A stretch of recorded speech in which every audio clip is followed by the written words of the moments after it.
Fits of poverty and resentment in East Pakistan erupted today in a kind of civil war. Sheikh Mujibur Rahman, the leader of East Pakistan, declared the region an independent republic. 1971-এ 26 March Bangladesh সময় সকাল 7:30 মার্কিন যুক্তরাষ্ট্রের KBC টেলিভিশনে জানানো হয় পূর্ব বাংলায় জনযুদ্ধের ডাক দিয়েছেন বঙ্গবন্ধু শেখ মুজিবুর রহমান।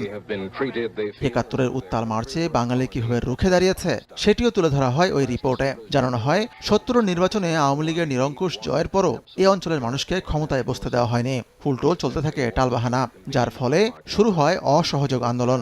এরই এক পর্যায়ে 25 মার্চ রাতে গ্রেফতারের আগে স্বাধীনতার ডাক দেন বঙ্গবন্ধু। সম্প্রতি গবেষক মেজদা কামাল তার একটি গবেষণা করতে গিয়ে সেই ভিডিওটির সন্ধান পান। পরবর্তীতে যুক্তরাষ্ট্র থেকে তার এক বন্ধু সেটি সংগ্রহ করেন। আমি কিছু টাকা পাঠিয়ে দিচ্ছি, শার্টটা কিনে নিস ভাই। ও ভাইয়া, এখন থেকে দেশে টাকা পাঠালে নগদেই পাঠান। 25 মার্চ রাত থেকে শুরু করে 26 মার্চের প্রথম প্রহরে বিভিন্ন জায়গায় ওয়্যারলেস যোগে সেই স্বাধীনতার ঘোষণা পাঠানো হয়েছিল এবং সেটা বিভিন্ন জায়গা থেকে পরবর্তী দিন 26 তারিখে সেটা কালুরঘাট বেতার কেন্দ্র থেকেও প্রচার করা হয়।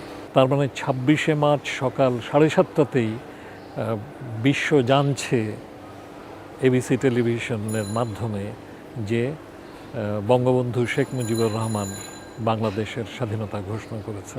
তার মতে এই সংবাদটির মধ্য দিয়ে স্বাধীনতার ঘোষক বিতর্কের অবসান হবে। বঙ্গবন্ধুর স্বাধীনতা ঘোষণা নিয়ে যারা প্রশ্ন তোলেন তারা আসলে রাজনৈতিক অপউদ্দেশ্যে তারা প্রশ্ন তোলেন। বঙ্গবন্ধু আমাদের স্বাধীনতার ঘোষণা এক অর্থে তো 7ই মার্চেই দিয়েছিলেন। এবারের সংগ্রাম মুক্তির সংগ্রাম, এবারের সংগ্রাম স্বাধীনতার সংগ্রাম বলে স্বাধীনতার দিক নির্দেশনা তো 7ই মার্চেই করেছিলেন, কিন্তু 25 মার্চের বর্বরতম গণহত্যা শুরু হওয়ার পরে তিনি একেবারে সরাসরি সেই স্বাধীনতার ঘোষণা দেন। বাঙালির হাজার বছরের অর্জন স্বাধীনতা, যুগ যুগান্তরের পরাধীনতার গ্লানি মুছে নিজ ভূখণ্ড আর একটি লাল সবুজের পতাকা অর্জনের দিনটি এই জাতির জন্য ছিল আজন্ম স্বপ্ন। গ্রেফতারের আগে স্বাধীনতার সেই ঘোষণা দিয়ে বঙ্গবন্ধু গোটা জাতিকেই ঋণী করেছেন। আতিকুর রহমান তামাল, সময় সংবাদ, ঢাকা।